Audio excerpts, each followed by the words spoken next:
ਪੀਰ ਮੁਹੰਮਦ ਬਖਸ਼ ਫਰਮਾਉਂਦੇ ਨੇ, ਹੋ ਭਾਈ ਭਾਈਆਂ ਦੇ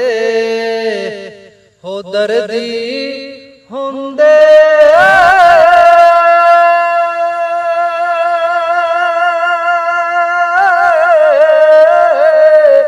ਹੋਤੇ ਭਾਈ ਭਾਈਆਂ ਦੀਆਂ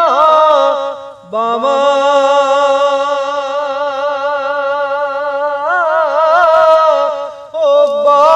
ਸਿਰਾਂ ਦੇ ਤਾਜ ਮੁਹੰਮਦ ਅਤੇ ਮਾਮਾ ਠੰਡੀਆਂ ਛਾਵਾਂ ਬਾਪ ਮਰੇ ਉਹ ਸਿਰ ਨੰਗਾ ਹੁੰਦਾ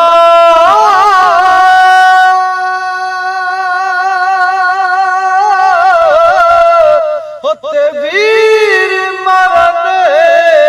ਕਾਂਡੇ ਖਾਲੀ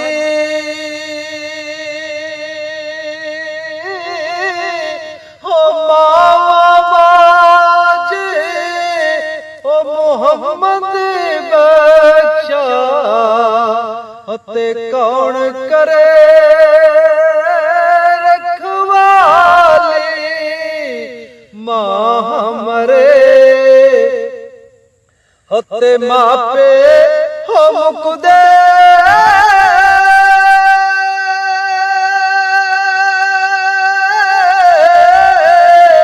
ਹੋਤੇ ਵੀਰ ਮਰਦੇ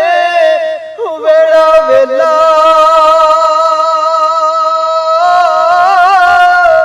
ਹੋ ਬਾਪ ਮਰੇ ਹੋ ਮੁਹੰਮਦ ਬਖਸ਼ਾ ਹੋਤੇ ਉਜੜ ਜਾਂਦਾ ਜੇ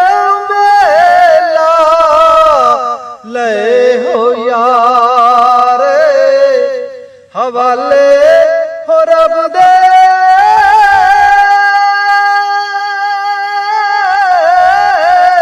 ਹੋਤੇ ਲੰਬੀ ਪਈ ਜੁਦਾਈ